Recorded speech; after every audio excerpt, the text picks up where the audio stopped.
katanungan sana ay taga saan po kayo na lugar, na probinsya? Tacloban, sir. Tacloban. Tacloban City, Opo. sir. Kayo po ngayon ay Regional Director ng NBI sa BARM. Yes, sir. Opo. Yun po ba ay isang promosyon para sa inyo na madala sa BARM? Dahil totoo po ba na kayo ang tinatawag na Golden Boy ngayon sa NBI? I cannot comment on that po, Your Honor. Kasi po ang Nasa BARM po ako. Wala ho ako ngayon sa Opo. main office, sir. promotion po ba yun? Yung napunta kayo sa BARM? Balita ko po kasi ilang beses na kayo na-promote sa NBI. 12 years na po kayo, no? Sa NBI. Yes, sir. Opo. Ilang beses na po kayo na-promote? Since na pumasok ko ako sa NBI, Opo. sir, from investigation 1, 2, 3 noong 2015, 2016. Well, nung mula ako na pumasok ako sa academy, from investigation 1 hanggang ngayon sa regional director, sir. Ilang beses po yan? Sa isang taon po, Sa isang taon? Anong taon po, sir, ang tinutukoy nyo? Bago po kayo napunta sa BARM. Bago ho ako napunta sa BARM, regional director po ako ng Mimaropa, May Maropa. Region 4B, sir. Opo. Kayo po ba ang pumili sa BARM? Na Hindi kayo po, sir. mapunta? In the exigency of service, doon po kami nilalagay kung ano ang tingin ng direktor na makakatulong kami sa Bureau. Bakit po kaya naisip ng direktor na sa BARM po kayo? Kayo po ba ay may kaalaman sa Islam? Hindi ko po alam kung ano ang naging basis ng direktor, pero Kayo po mismo. Kayo po mismo. Ang BARM po kasi is Muslim Mindanao. Yes, Your Honor. Opo. Meron po kayong kaalaman sa Islam? In terms of what do you mean kaalaman, sir? Yung Sa religion po ng Islam kasi Muslim Mindanao. So, ibig sabihin, kahit basic po siguro ng Islam, no? Yes, sir. Kahit naman ho sino pwedeng i-assign kahit saang regional office dito sa Pilipinas.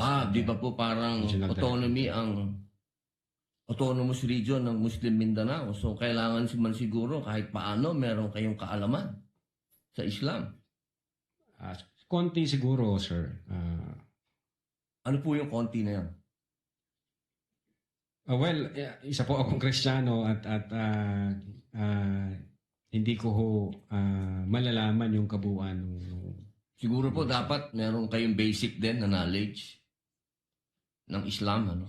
Sa pangalawang tanong po, okay na po yun. Ang pangalawang tanong po, meron po ba kayong, sa tagal nyo po, sa NBI, 12 years, meron po ba kayong na-encounter na kaso ninyo sa NBI? Kayo po mismo na-filean ng kaso? Your Honor, normal ho sa mga NBI agents na makakasuhan, in fact, maging sa sino mang law enforcement agency, that's the price we pay for doing our job and for protecting the country. As a matter of fact, in the NBI, Your Honor, we avoid the noise. We just finish the job. So, sir. ano po yan? Yes? Yes po yan? Yung sagot nyo? Yes?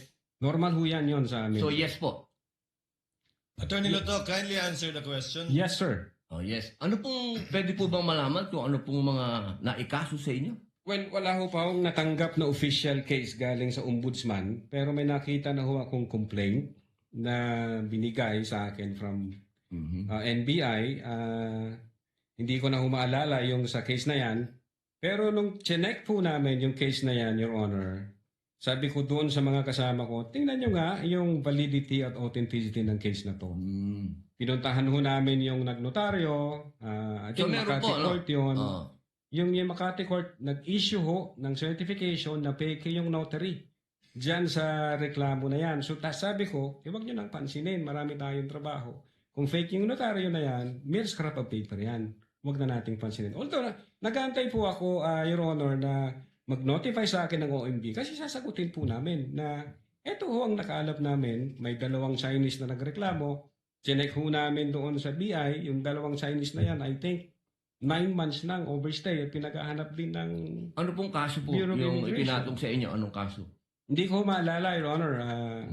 Meron ho, may mga kaso doon na nakalagay. Pero again, sabi Wala ko po nga, kayong isa kahit maalala na ipinatong sa inyo? if I'm not mistaken, arbitrary detention.